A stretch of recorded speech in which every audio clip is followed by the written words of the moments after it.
વિદ્યાર્થી મિત્રો, very good morning to all of you. ધોરણ 11 ચેપ્ટર નંબર 4 રાસાયણિક બંધન અને આણ્વીય રચના ઉપર આપણે ચર્ચા કરતા હતા. આગળના લેક્ચરની અંદર એ બાબત ઉપર આપણે ચર્ચા કરેલી હતી, બરોબર. આગળના લેક્ચરની અંદર જનરલી આપણે ચર્ચા શું કરતા હતા તો કે ભાઈ સહસંયોજક બંધની અંદર આપણે વાત કરી હતી કે ભાઈ કેવી રીતે ઇલેક્ટ્રોનની ભાગીદારી થઈ અષ્ટક પૂર્ણ થાય છે.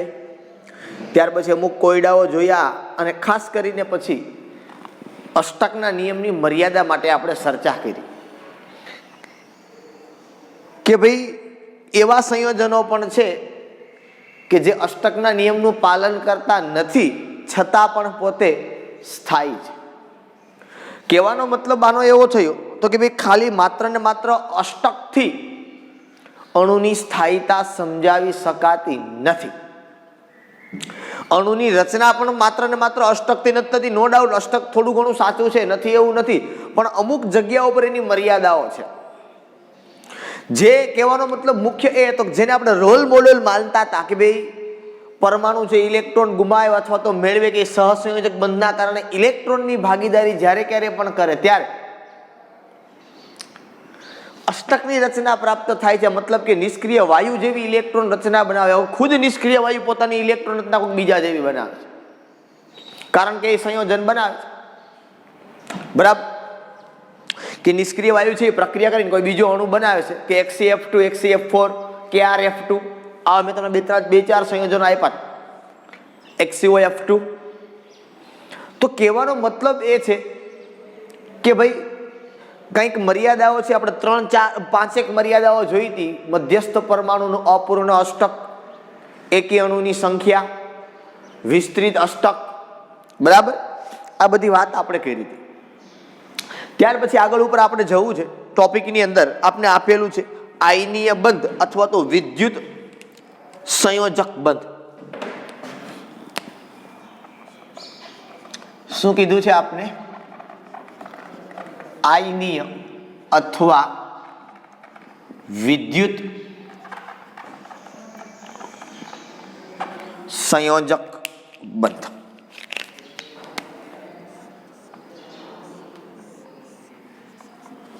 કોને કહેવાય?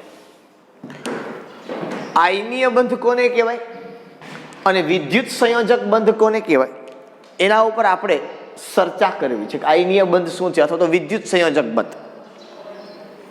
હવે એક વસ્તુ તમને સિમ્પલ અને સોબત ખ્યાલ છે. કઈ બાબતનો? કે જ્યારે કોસેલ અને લુઈસે જે આપણે વાત કરી હતી કે તટસ્થ અણુ છે એમાંથી ધનાયન બને અથવા તો તટસ્થ અણુ છે એમાંથી ઋણાયન બને છે, એકબીજા સાથે જોડાય છે અને પછી આયનીય બંધની રચના થાય છે, બરોબર. આપણે સમજવું છે એ કે આ તો કોસેલ લુઈસના એપ્રોચની અંદર નક્કી કરે છે કે આયનીય બંધ બને કઈ રીતે. તો આયનીય બંધ કઈ રીતે બને? સપોઝ હું તમને સીધી ટેક્સ્ટ બુક પ્રમાણે નહીં પણ આપણે આપણી રીતે કામ કરીએ છીએ. સપોઝ તમને બધાને ખબર છે ને મને પણ ખબર છે કે NaCl છે એ આયનીય બંધ બનાવે છે. NaCl શું બનાવે છે? આયનીય બંધ બનાવે છે. કેવી રીતે બનાવે છે સમજવું. તો NaCl આયનીય બંધ બનાવે તો એની અંદર તમને એક વસ્તુની ખબર છે કે ભાઈ માનો કે આ NaCl છે તમારી પાસે, તો એમાંથી Na+, Cl-, આ એકબીજા સાથે જોડાય છે ત્યારે શું બને છે? NaCl. તો Na+ કેમ બને? Cl- કેમ બને? તો સીધી અને સરળ બાબત એ છે કે તમને ખબર હોવી જોઈએ કે તટસ્થ અણુ જે હતો તમારો સોડિયમ, બરોબર, એ સોડિયમમાંથી શું બને છે? Sodium plus. ઇલેક્ટ્રોન ગુમાવે છે, મતલબ તટસ્થમાંથી ધન આયન બને છે. પણ આ ક્યારે બને? તો તમને ખબર છે કે હકીકતે આ સોલિડ હોય પણ આ ગેસિયસ ફોર્મમાંથી હોય ત્યારે આ આયન બને. કારણ મેં તમને સમજાવ્યું હતું 3જા ચેપ્ટરની અંદર કે કોઈ પરમાણુ ઇલેક્ટ્રોન ક્યારે ગુમાવે તો કે ભાઈ ઘન પદાર્થ હોય એને ગરમ કરો તો પ્રવાહી થાય, પ્રવાહીને ગરમ કરો તો વાયુ થાય ને પછી ગરમ કરો તો જ ઇલેક્ટ્રોન ગુમાવે. કારણ કે વાયુ પછી બીજે ક્યાંય જઈ શકે નહીં. મેં તમને ત્યારે એક સિમ્પલ એક્ઝામ્પલ આપ્યું. આપણી પાસે હાથમાં 1 લાખ રૂપિયાનો થેલો હોય, આપણે જતા હોય તો આપણે 1 લાખ રૂપિયા કઈ રીતે આપી દઈએ કોકને, બરોબર? સેમ વસ્તુ. અને આપણે શું કીધી હતી? આયનીકરણ એન્થાલ્પી. અને કઈ એન્થાલ્પી આપણે કીધી હતી? આયનીકરણ એન્થાલ્પી. તો પહેલી વાત એ હતી કે તટસ્થ અણુમાંથી ધન આયન બનવાની સરળતા કેટલી છે, બરોબર? આ પહેલી વાત. સેકન્ડ, Cl માઇનસ છે, તો એ Cl માઇનસ કેમ બને? તો કે ભાઈ Cl ગેસ પ્લસ ઇલેક્ટ્રોન થી Cl માઇનસ. તો આ એન્થાલ્પી છે એને કઈ કહેવાય? તો કે આ એન્થાલ્પી છે એને બોલાય ઇલેક્ટ્રોન પ્રાપ્તિ એન્થાલ્પી. કઈ એન્થાલ્પી બોલાય? ઇલેક્ટ્રોન પ્રાપ્તિ એન્થાલ્પી.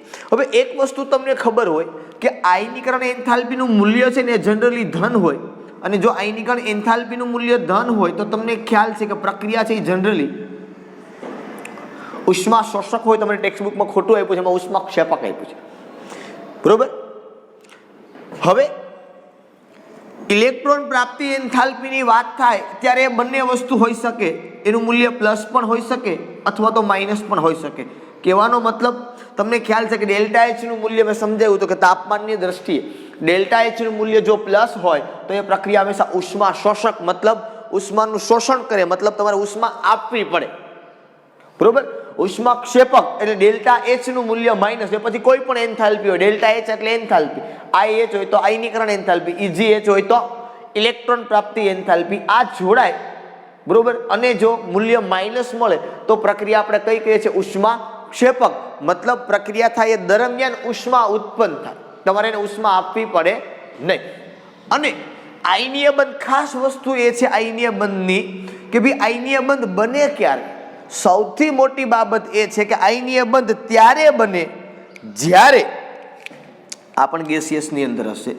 આયનીય બંધ ત્યારે બને કે જ્યારે આ Na+ gas plus Cl minus gas થી NaCl આ બને એટલે કેવો બને? સોલિડ બને. અને અહીંયા જે એન્થાલ્પી તમારે જોઈએ આને કહેવાય ડેલ્ટા LH ઇક્વલ ટુ, આ જો જનરલી પ્લસ હોય, આ ડેલ્ટા LH છે, આ L સ્ટેન્ડ્સ ફોર બીજું કાંઈ નહીં, લેટિસ એન્થાલ્પી. કઈ એન્થાલ્પી કહેવાય આને? Lattice enthalpy. અથવા તો તમે આને ઘણી વખત લેટાઇસ એન્થાલ્પી પણ બોલે છે, કારણ કે ઇંગ્લિશમાં આવું કહેવાય LATTIC, લેટિસ પણ બોલે ને ઘણી વખત લેટાઇસ પણ બોલે. પ્રોનાઉન્સિએશન બેયના કેવા હોય? જુદા જુદા હોય, બરોબર? એટલે સૌથી આમાં તમે આમ જો તો અગત્યનું પરિબળ છે ને એ લેટિસ એન્થાલ્પી છે. સૌથી અગત્યનું પરિબળ કયું છે? લેટિસ એન્થાલ્પી છે, બરોબર? હવે આ બે એન્થાલ્પી છે એના ઉપરથી તમે માત્ર ને માત્ર આયનીય બંધ બને છે એની વાત કરી શકો નહીં. વિદ્યુત સંયોજક બંધ એટલે ખબર પડે ને, ધન આયન અને ઋણ આયન એટલે વિદ્યુત સંયોજક બંધ. અને બે વચ્ચે બંધ બને વિદ્યુત સંયોજક બંધ કહેવાય. જેટલો વીજભાર એને કહેવાય એની વિદ્યુત સંયોજકતા. એની ઉપર +1 તો એની વિદ્યુત સંયોજકતા કેટલી? +1. Cl ઉપર -1 તો એની વિદ્યુત સંયોજકતા કેટલી? તો કે -1, બરોબર? હવે તમારી ટેક્સ્ટબુકમાં જુદું એક્ઝામ્પલ આપ્યું છે. હું માત્ર ને માત્ર તમને NaCl નું એક્ઝામ્પલ લઈ અને માત્ર ને માત્ર સમજાવું. તો આનો મતલબ એવો થયો કે તમે આયનીકરણ એન્થાલ્પી જ્યારે આયન બનાવવાની વાત આવતી હોય ત્યારે આપણે એવું કહી શકીએ કે આયનીકરણ એન્થાલ્પીનું મૂલ્ય નીચું હોય, મતલબ ફટાફટ ઇલેક્ટ્રોન ગુમાવી દેતો હોય. અને ઇલેક્ટ્રોન પ્રાપ્તિ એન્થાલ્પીનું મૂલ્ય વધુ ઋણનો મતલબ ઓછું જ થયું. તો એ બે વચ્ચે જે બંધ બને એ બંધને તમે જનરલી કેવો બંધ કહી શકો? આયનીય બંધ કહી શકાય, બરોબર? એની વ્યાખ્યા તમે તમારી ટેક્સ્ટબુકની અંદર બહુ સરસ રીતે આપી છે. ટેક્સ્ટબુકની અંદર એની નીચે અંડરલાઈન કરી લેજો, બરોબર? 102 નંબરના પેજ ઉપર ફ્રન્ટમાં જ અહીં આપી છે કે આથી સહજ છે કે આયનીકરણ એન્થાલ્પીનું મૂલ્ય નીચું, મતલબ કે ઓછું, ધન છે એટલે, અને ઇલેક્ટ્રોન પ્રાપ્તિ એન્થાલ્પીનું મૂલ્ય વધુ ઋણ હોય. ઇલેક્ટ્રોન પ્રાપ્તિ એન્થાલ્પીનું મૂલ્ય કેવું હોય? વધુ ઋણ. એનો મતલબ પણ કેવો થયો? નીચું હોય. અને એ બે વચ્ચે જે બંધ બને એ બંધને કેવો બંધ કહેવાય? આપણે આયનીય બંધ છે એ કહી શકીએ. હવે લેટિસ એન્થાલ્પીની વ્યાખ્યા આપવી હોય તો શું આપી શકાય? આ બે જોડાય તો આ બને તો શું કહેવાય? વાયુમય અથવા તો વાયુરૂપ ધન આયન અને ઋણ આયન, વાયુરૂપ ધન આયન અને વાયુરૂપ ઋણ આયન જોડાઈને 1 મોલ ઘન આયન બનાવે. ઘન 1 મોલ ઘન આયનીય સંયોજન બનાવે અથવા તો આયનીય પદાર્થ બનાવે તો એ દરમિયાન અથવા તો એના માટે આપવી પડતી ઉર્જાને શું કહેવાય? Lattice enthalpy. શું કહેવાય એને? લેટિસ. ઊંધું કહો તો એવું કહી શકાય કે 1 મોલ ઘન સંયોજનને તેના સંપૂર્ણપણે વાયુમય ધન આયન અને ઋણ આયનમાં છૂટા પાડવા માટે આપવી પડતી ઉષ્મા ઉર્જાને અહીંયા ઉત્પન્ન થતી કહેવાય. ઓલી પણ આપવી પડતી ઉષ્મા ઉર્જાને શું બોલે? ઘન છે તો એને તોડવી પડે છે અહીંથી. અને શેમાં તોડવાનું છે? એના વાયુમય ધન આયનને વાયુમય ઋણ આયનમાં. બરોબર? તો એ ઉર્જાને કઈ કહેવાય? એની લેટિસ એન્થાલ્પી. એન્થાલ્પી એટલે ઉષ્મા ઉર્જા. મેં તમને આગળ પણ સમજાવ્યું. આવા ઘણા બધા પ્રકારની એન્થાલ્પીઓ તમારે આવશે અને ઘણા બધા પ્રકારની એન્થાલ્પી છે એ જનરલી આપણે અભ્યાસ કરવાનો થશે. બરોબર? એટલે આ બાબતને તમારે ધ્યાનમાં લેવાની છે. સમજમાં આવે છે આખી બાબત? ફરી પાછું તમારે બે રીતે બોલી શકો લેટિસ એન્થાલ્પીની વ્યાખ્યા કે વાયુમય ધન આયન અને વાયુમય ઋણ આયનને જોડાવાથી 1 મોલ ઘન સંયોજન બને તો એ દરમિયાન ઉત્પન્ન થતી ઉષ્મા ઉર્જાને એની લેટિસ એન્થાલ્પી કહેવાય. અથવા એના કરતા ઊંધું કે 1 મોલ ઘન સંયોજનમાંથી 1 મોલ ઘન સંયોજનને તેના અથવા તો એના સંપૂર્ણપણે તેના ધન આયન અને વાયુમય ધન આયન અને ઋણ આયનમાં ફેરવવા માટે આપવી પડતી ઉષ્મા ઉર્જાને એની લેટિસ એન્થાલ્પી કહેવાય. હવે મેં તમને જનરલી કીધું કે આયનીકરણ એન્થાલ્પીનું મૂલ્ય છે એ જનરલી ધન હોય, ઉષ્મા શોષક હોય. ઇલેક્ટ્રોન પ્રાપ્તિ એન્થાલ્પીનું મૂલ્ય જનરલી ઋણ હોય.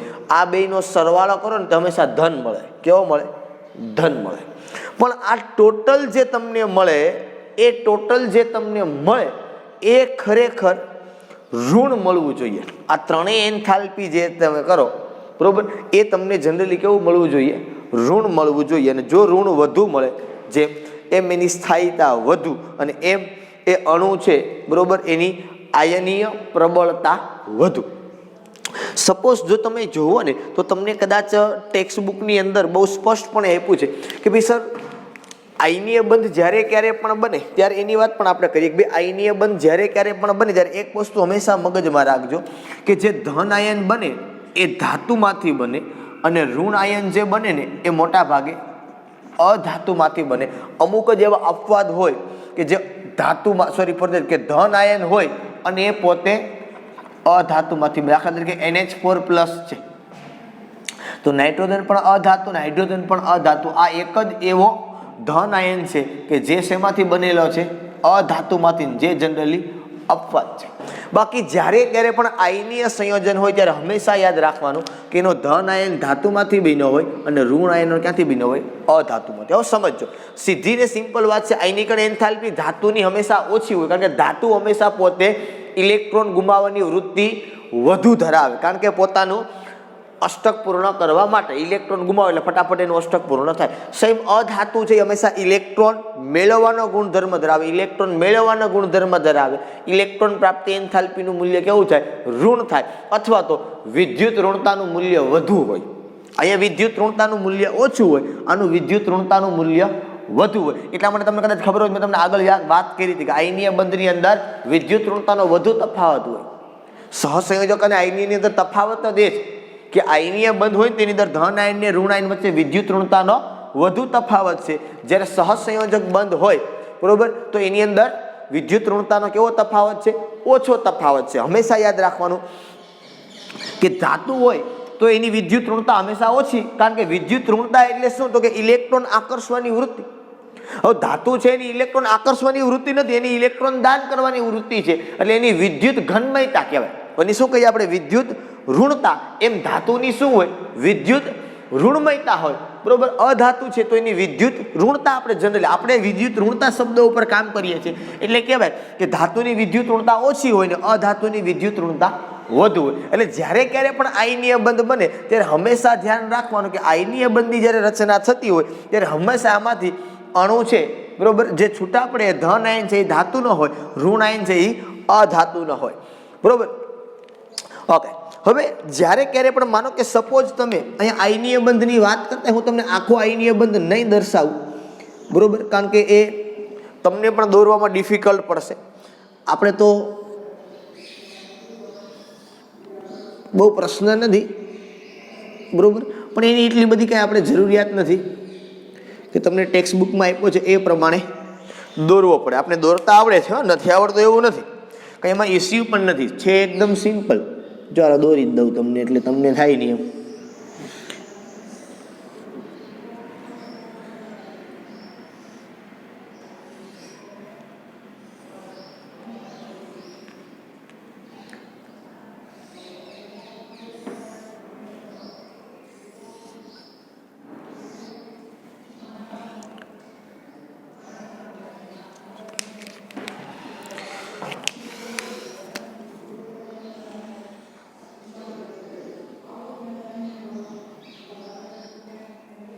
રેડી?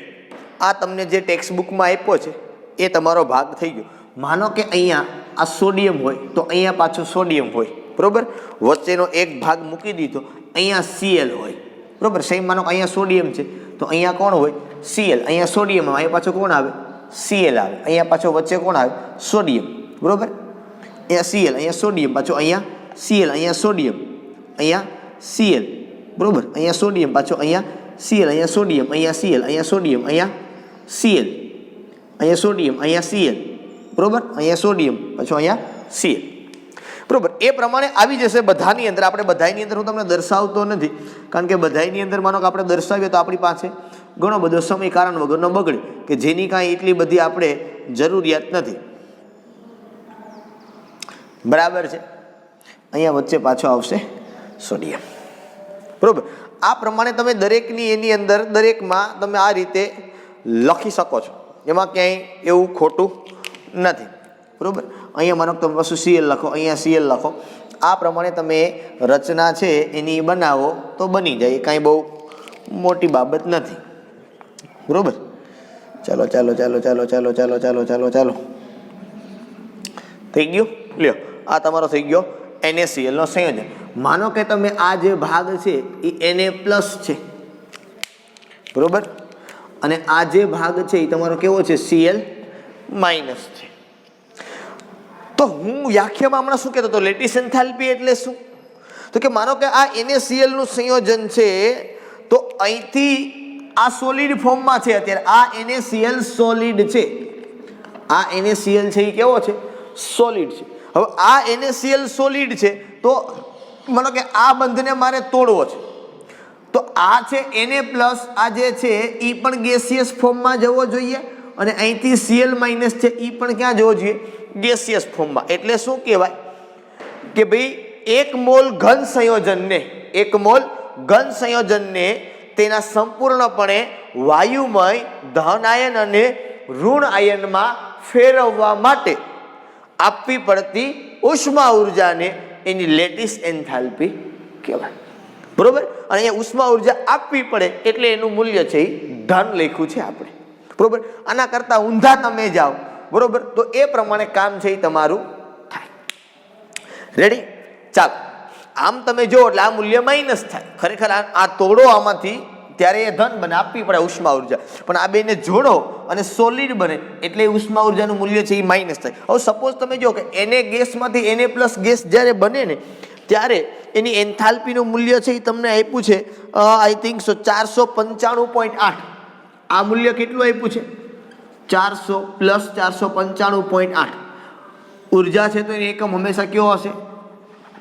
કિલોજૂલ/મોલ. એ જ પ્રમાણે Cl વાળો જે ભાગ છે એની એન્થાલ્પીનું મૂલ્ય છે -348.7.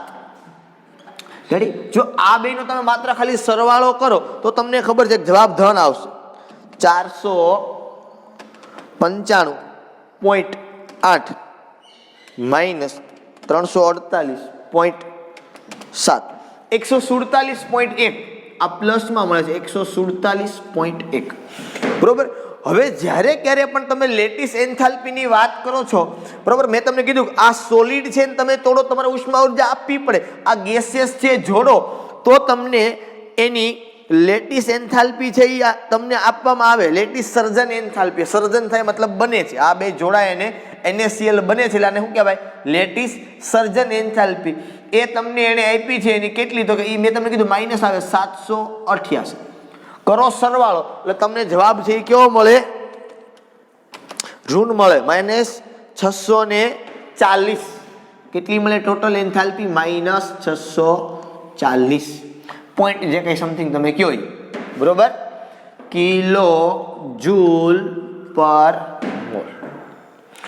આ એન્થાલ્પી મળે ને એ આ ત્રણેય એન્થાલ્પીનો સરવાળો હોય.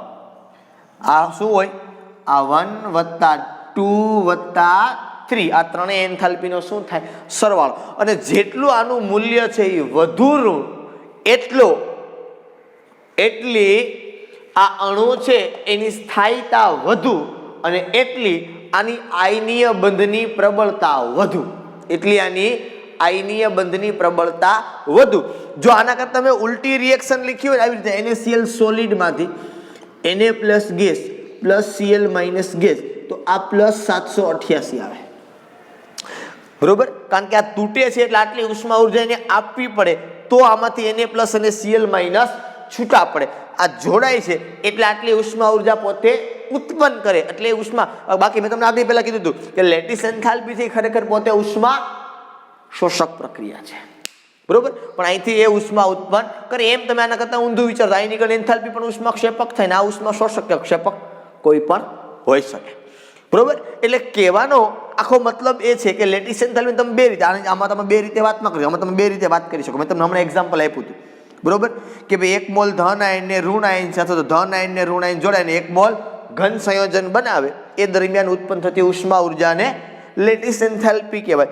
અથવા તો એના કરતા ઊંધું કે 1 મોલ ઘન સંયોજનને સંપૂર્ણપણે તેના વાયુમય ધન આયન ને ઋણ આયનમાં રૂપાંતર કરવા માટે આપવી પડતી ઉષ્મા ઉર્જાને શું બોલાય? એની લેટિસ એન્થાલ્પી તરીકે ઓળખવામાં આવે છે, બરોબર.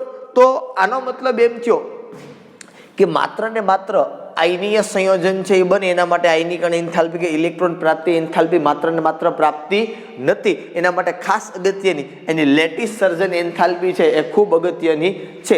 માત્ર ને માત્ર તમે અહીંથી ને અહીંથી એની વાત કરી દો, બરોબર, તો માત્ર ને માત્ર તમે ત્યાંથી ને ત્યાંથી એની વાત કરી શકો નહીં, બરોબર. કે માત્ર તમે ખાલી સમજાવો કે આમાં અષ્ટક પૂર્ણ થઈ જાય છે, ઓકે. NaClમાં તમે જુઓ તો અષ્ટક પૂર્ણ થાય, તમને ખબર છે, બરોબર. તો માત્ર ને માત્ર અષ્ટકથી તમે એની સ્થાયીતા છે એ સમજાવી શકતા નથી. એ અષ્ટક સિવાયના પણ પરિબળો છે એ આપણે એના જાણવા પડે. તો આ વાત થઈ તમારા આયનીય અથવા તો વિદ્યુત સંયોજક બંધની. શેની વાત થઈ? આપણી આયનીય અથવા તો વિદ્યુત સંયોજક બંધ. તમારી એની વ્યાખ્યા છે એ મગજની અંદર રાખવાની છે. અને બીજું આ મેં ખાસ અગત્યનું તમને કીધું કે જેમ આ ત્રણેય એન્થાલ્પીનું મૂલ્ય કે ત્રણેય એન્થાલ્પીનો સરવાળો જેટલો વધુ ઋણ એટલી એ અણુની સ્થાયીતા વધુ અને એની આયનીય બંધની પ્રબળતા વધુ. તમારી ટેક્સ્ટ બુકની અંદર બરોબર એ વસ્તુ આપેલી છે, જેને તમે અંડરલાઈન છે એ કરજો. લગભગ તો નથી આપ્યું એવું ક્યાંય, પણ લખી લેજો. આપ્યું તો નથી એમાં, પણ લખી લેજો કે જેટલી આ ત્રણેય એન્થાલ્પીનો 1 + 2 + 3 આ ત્રણેય enthalpy ionic enthalpy plus electron પ્રાપ્તિ એન્થાલ્પી પ્લસ લેટિસ એન્થાલ્પી એનું મૂલ્ય જેટલું વધુ ઋણ એટલી એ અણુની સ્થાયીતા વધુ અને એની આયનીય બંધની પ્રબળતા વધુ. ઓકે, ચાલો. તો એને ફરી પાછો ટોપિક તમને આપ્યો છે. આ જ ટોપિક ઉપર એને ચર્ચા કરી છે કે ભાઈ લેટિસ એન્થાલ્પી એટલે શું છે લેટિસ એન્થાલ્પી. મેં તમને ફરી પાછું સમજાવ્યું, ફરી પાછી વ્યાખ્યા આપું કે 1 મોલ ઘન સંયોજનને સંપૂર્ણપણે તેના વાયુમય ધન આયન અને ઋણ આયનમાં ફેરવવા માટે આપવી પડતી ઉષ્મા ઉર્જાને એની લેટિસ એન્થાલ્પી કહે છે. હવે જો આની અંદર તમે લેટિસ એન્થાલ્પીમાં જો ને તો ઘણા બધા ધન આયન છે અને ઘણા બધા ઋણ આયન છે. તો આમાં ધન આયન મતલબ સમાન વીજભાર છે એની વચ્ચે અપાકર્ષણ થાય અને વિરુદ્ધ વીજભાર છે એની વચ્ચે આકર્ષણ થાય. કારણ કે 1 મોલ ઘન સંયોજન છે તો 1 મોલની અંદર આવા તો ઘણા બધાની અંદર જોડાયેલા હોય. આવા તો એક જોડ્યું, આવા અસંખ્ય એકબીજાની પાસે જોડાયેલા હોય. આ સ્ફટિક કહેવાય. અને શું બોલાય? લેટિસ છે ને એ શું કહેવાય?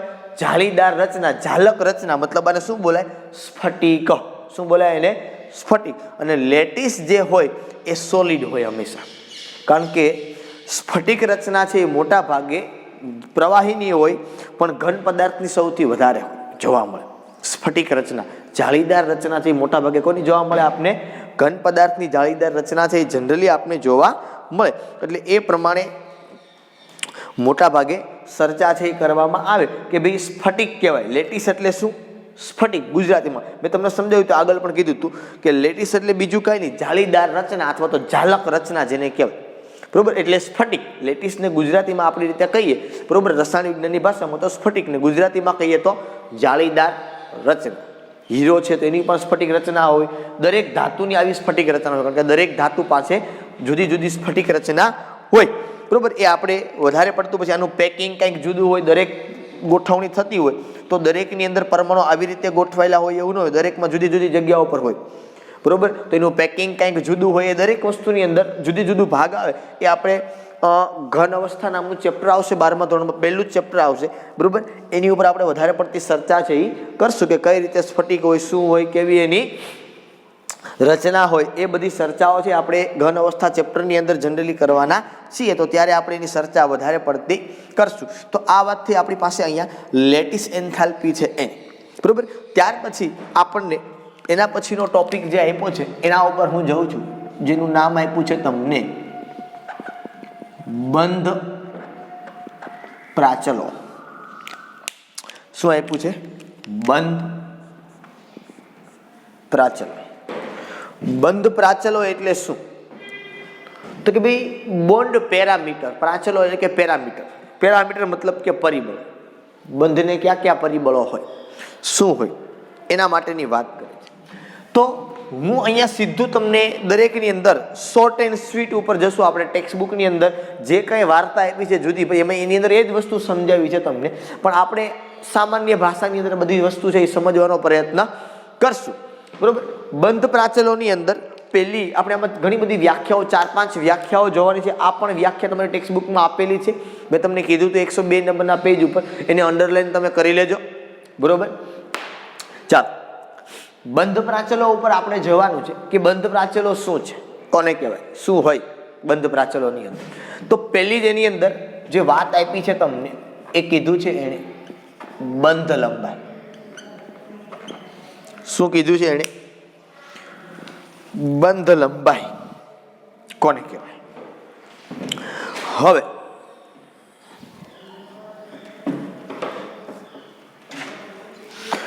બંધ લંબાઈ છે એ કોની અહીંયા માપવાની છે? ચેપ્ટર નંબર 3 ની અંદર તમને ખબર છે આપણે બંધ લંબાઈની ચર્ચા કરતા હતા, પરમાણ્વીય ત્રિજ્યાની. ખાસ બંધ લંબાઈની નહીં પણ કોની ચર્ચા કરતા હતા?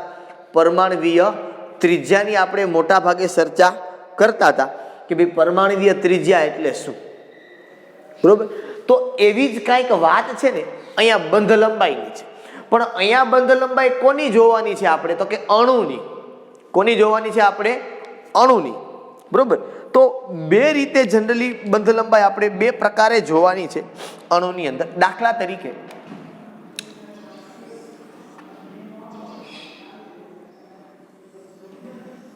આ અણુ છે આપણી પાસે, તો આ અણુમાં આપણે બંધ લંબાઈ કેમ મપાય? આપણે પરમાણુમાં કેમ માપતા હતા? કે પરમાણુમાં સર આપણે આ માપતા હતા પરમાણુના કેન્દ્રથી બાહ્યતમ કક્ષા સુધીનું અંતર. તો અણુની અંદર કેમ માપવાનું? તો કે અણુમાં આટલું અંતર ભાગ્યા 2 કરી દેવાનું, મતલબ આટલું અંતર તમારે માપવાનું. ઓમાં આપણે એ જ કરતા ને, પરમાણુનું આખું અંતર માપતા ને પછી ભાગ્યા શું કરી દેતા એના 2. યાદ આવે છે આપણે પરમાણુમાં આ પ્રમાણે જ કરતા, એટલું આખું અંતર માપી લેતા ને પછી શું કરી દેતા એને અડધું કરી દેતા હતા. આટલું માપતા ને પછી એને અડધું કરતા. યાદ આવે છે પરમાણુ ત્રિજ્યા માટે. તો અણુની તમારે બંધ લંબાઈ માપવી છે, તો અણુની બંધ લંબાઈ એટલે આટલી થાય કે ન થાય? તો પેલા આખાની માપી લેવાની, પછી એને ભાગ્યા 2 કરો એટલે આટલી મળે તમને. આખાની માપી લેવાની, પછી શું કરી દેવાનું? ભાગ્યા 2, અને એને ભાગ્યા 2 કરો એટલે તમને શું મળે? એની બંધ લંબાઈ મળે. બરોબર, તો આની પણ વ્યાખ્યા તમને આપી છે કે અણુમાં જોડાયેલા 2 પરમાણુઓના કેન્દ્રો વચ્ચેના સમતુલિત અંતરને શું કહેવાય? બંધ લંબાઈ. અણુમાં જોડાયેલા બે પરમાણુઓ વચ્ચેના બે કેન્દ્રો વચ્ચેના સંતુલિત અંતરને શું કહેવાય?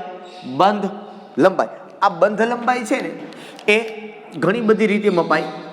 ક્ષ-કિરણથી મપાય, સ્પેક્ટ્રોસ્કોપીથી માપવામાં આવે, બરોબર.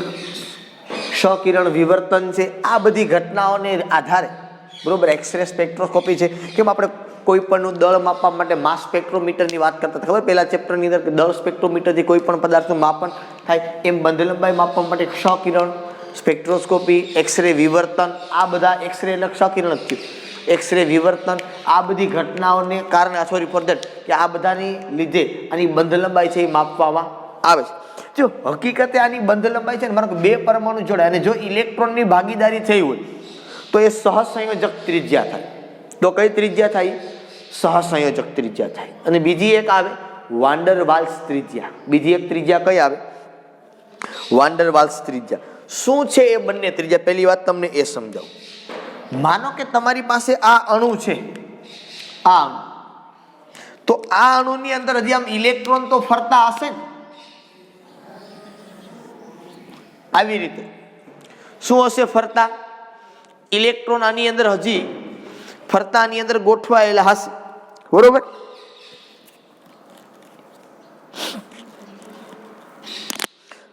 તો એ કોઈ અણુ છે, એ અણુની સહસંયોજક ત્રિજ્યા છે એ કઈ રીતે માપવામાં આવે છે, એ સહસંયોજક ત્રિજ્યા માટેની પણ આપણે ચર્ચા કરવી છે, બરોબર.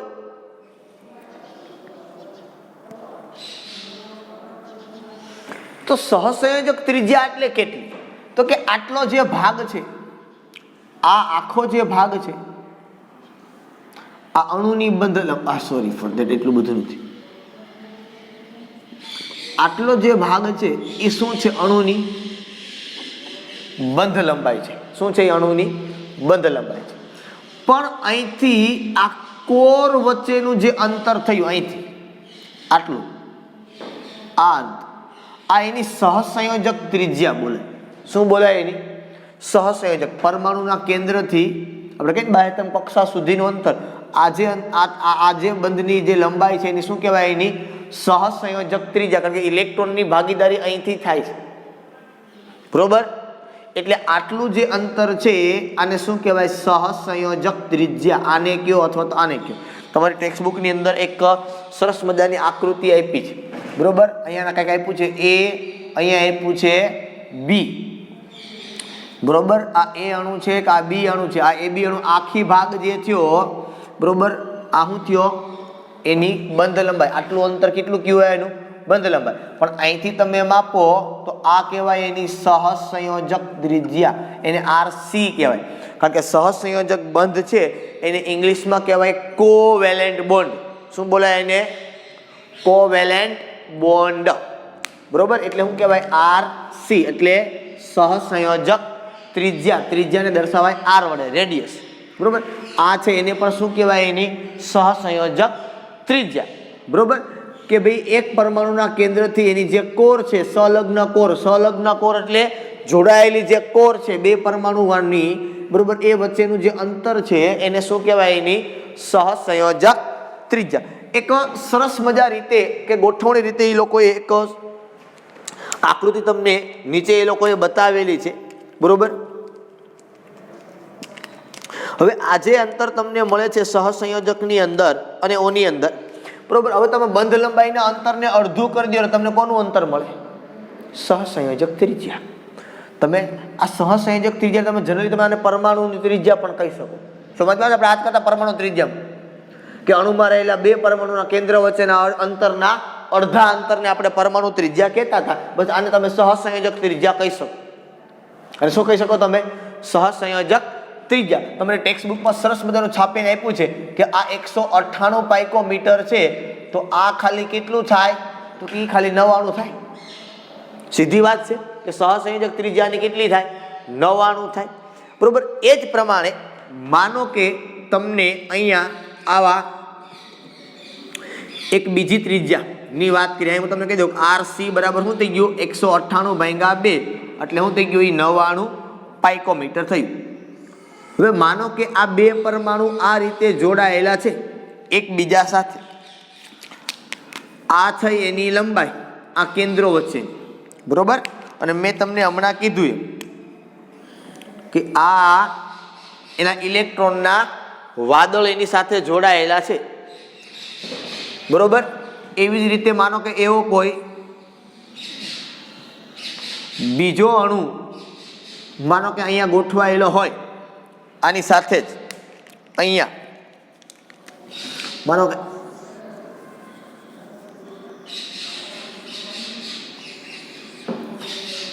આવી રીતે આ પહેલો અણુ થયો, આ એનો બીજો અણુ થયો, આ એની ત્રિજ્યા, બરોબર.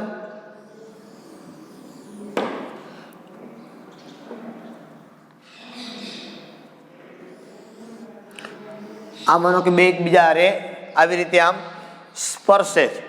હવે આપણે આ ત્રિજ્યા તો તમને ખબર પડી ગઈ કે ભાઈ આ જે તમે માપો છો આ વચ્ચેનો ભાગ કોરવાળો ભાગ, અને આપણે કીધું RC, આ થઈ તમારી બંધ લંબાઈ આખી, બરોબર.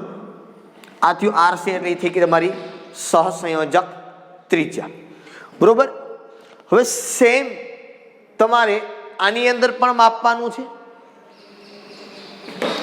બરોબર. માનો કે અહીંથી તમે આમ જોવો અને અહીંથી તમે આમ જોવો, આ આખાને આમ લ્યો નીચે એટલે ખરેખર આવું આમ જોઈએ પણ આપણાથી ન આવે, આ સીધી ખરેખર લીટી આમ અણુ એક્ઝેક્ટ એની નીચે હોય તો, બરોબર. હવે વાન્ડરવાલ્સ ત્રિજ્યા જ્યારે માપવાની વાત આવે કે ભાઈ વાન્ડરવાલ્સ ત્રિજ્યા છે એ કઈ રીતે માપવામાં આવે, તો આ બે અણુ છે, આ બે અણુ, આ જે અંતર છે, આ અંતર, આ બે અણુ વચ્ચે આ અંતરને કહેવાય RVDW. શું કહેવાય? વાન્ડરવાલ્સ ત્રિજ્યા. કઈ ત્રિજ્યા?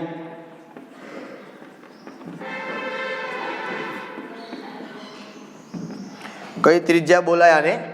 વાન્ડરવાલ્સ ત્રિજ્યા. હવે જો વાન્ડરવાલ્સ ત્રિજ્યા એટલે શું, તો કે ભાઈ વાન્ડરવાલ્સ ત્રિજ્યા કઈ રીતે લઈએ અને સહસંયોજક ત્રિજ્યા કેમ લઈએ, તો કે ભાઈ અણુમાં જોડાયેલા બે પરમાણુઓ છે એની કોર અને પરમાણુના કેન્દ્ર વચ્ચેનું અંતર છે, આ સહસંયોજક ત્રિજ્યા. જ્યારે વાન્ડરવાલ્સ ત્રિજ્યા છે ને એમાં તમે જો આ ભાગ પણ ઇલેક્ટ્રોનના વાદળ છે ને એના મતલબ ઇલેક્ટ્રોન છે ને એનો ભાગ પણ આવે છે. આ બે અણુ વચ્ચેના અંતર છે, આ એ જ વસ્તુ છે, પણ આ બે અણુ, આ બે પરમાણુની ત્રિજ્યાનો અડધો ભાગ થાય. આ જે થાય સહસંયોજક ત્રિજ્યા શું થાય? બે પરમાણુની ત્રિજ્યાનો અડધો ભાગ થાય. અને આ જે થાય કોનો ભાગ થાય?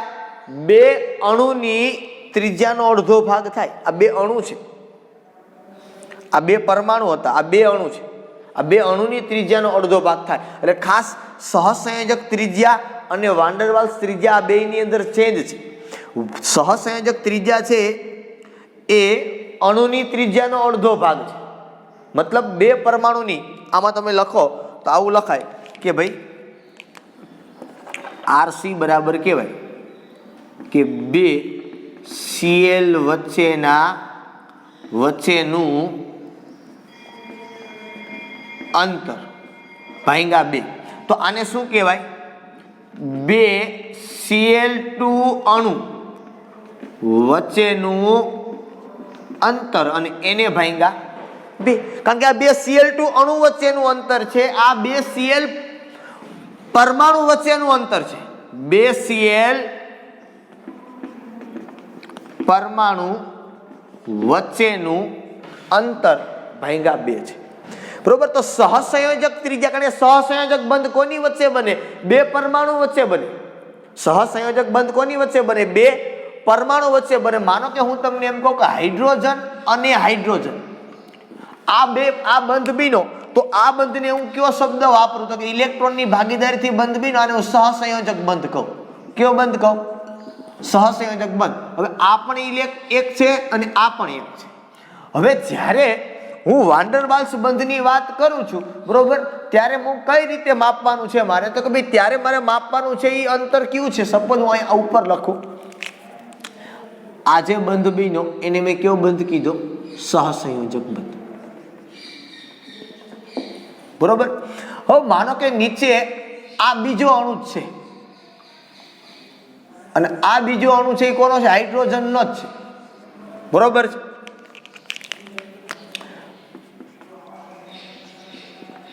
આ હાઇડ્રોજન છે બરોબર.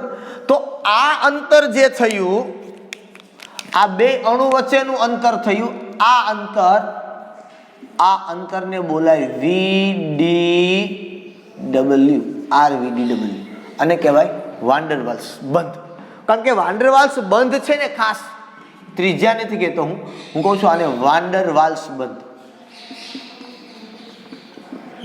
સમજો, વાન ડર વાલ્સ બંધ એ અણુ વચ્ચે આકર્ષણ બળ થાય. કોની વચ્ચે થાય?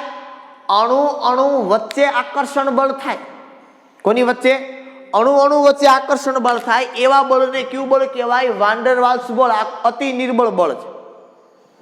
આ એક અણુ ને બીજો અણુ એની વચ્ચે આકર્ષણ બળ થાય, અને અણુ વચ્ચે જે આકર્ષણ બળ થાય એને કહેવાય વાન ડર વાલ્સ આકર્ષણ બળ. એ આપણે આના પછીના ચેપ્ટરની અંદર શીખવાના છીએ કે વાન ડર વાલ્સ બળ કોની વચ્ચે લાગે, તો કે અણુ વચ્ચે પ્રવર્તે. કોની વચ્ચે?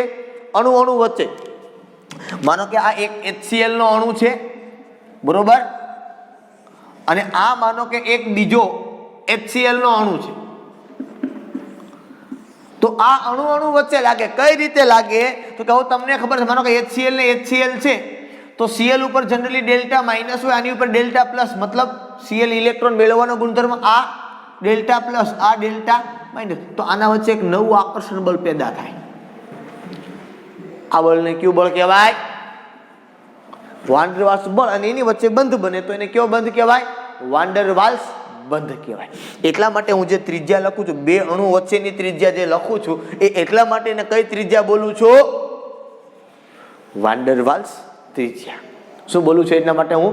કારણ કે પરમાણુ વચ્ચે બંધ બને, બે પરમાણુ વચ્ચે ઇલેક્ટ્રોનની ભાગીદારી છે તો એને સહસંયોજક બંધ કહેવાય. તો એના માટેની ત્રિજ્યા છે કે બરોબર, આપણે કરીએ છીએ અડધી, કે બે પરમાણુ ત્રિજ્યાનું અડધું અંતર એટલે સહસંયોજક ત્રિજ્યા. સેમ વાન ડર વાલ્સમાં આપણે કરીએ છીએ ને, આખા આટલી બધી નથી માપતા.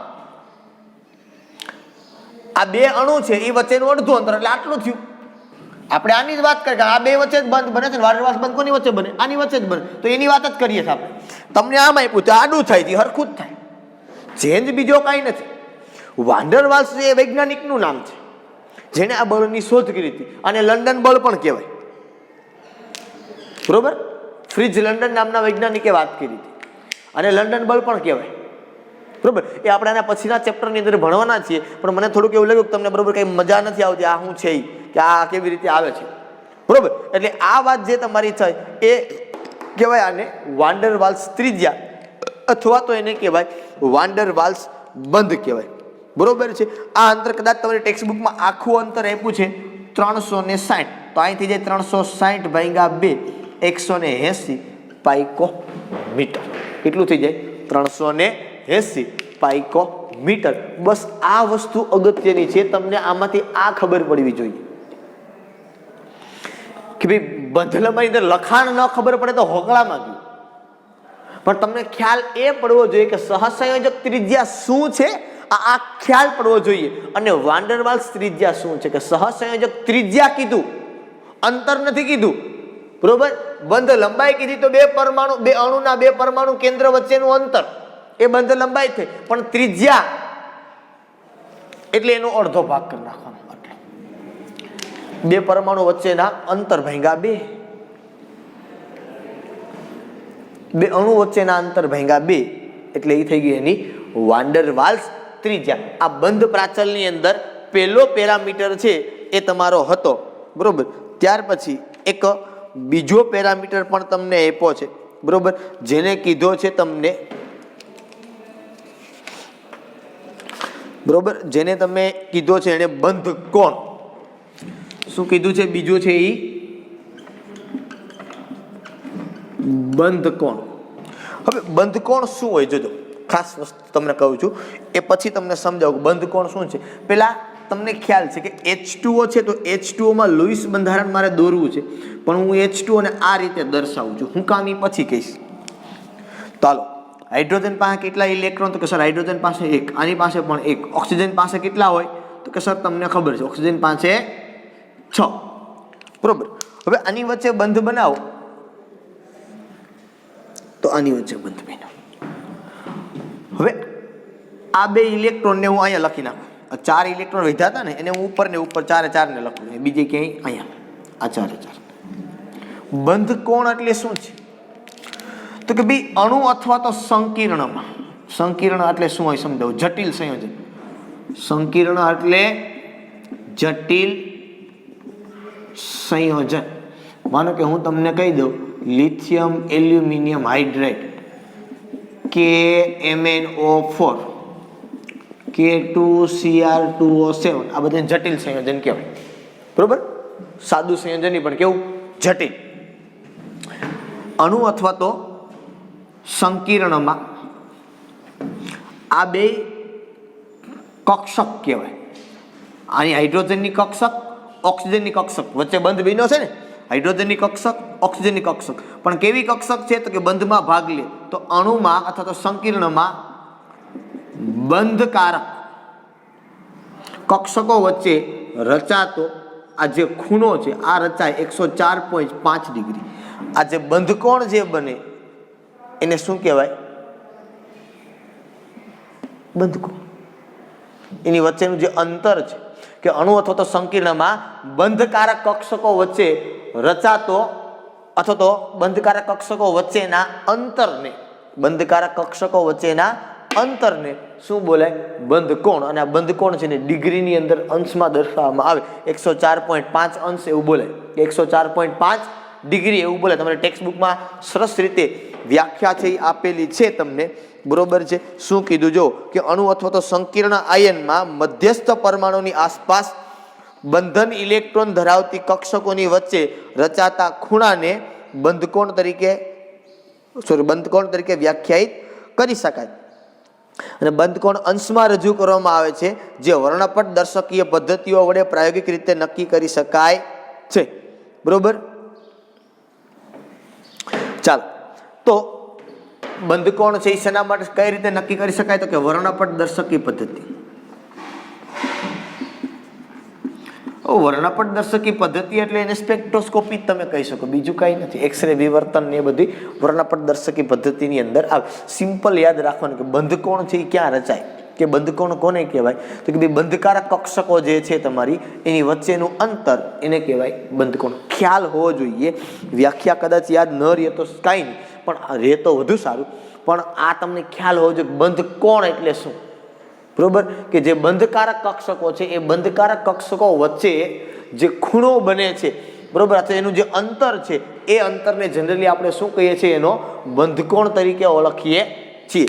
બરોબર. આ 2 પેરામીટરો જોયા, બાકીના નાના 3 પેરામીટરો હજુ બાકી છે, એની કાલે ઉપર આપણે ચર્ચા કરશું. પણ આ બધી વસ્તુ નાની નાની છે પણ અગત્યની છે. સહસંયોજક ત્રિજ્યા કોને કહેવાય?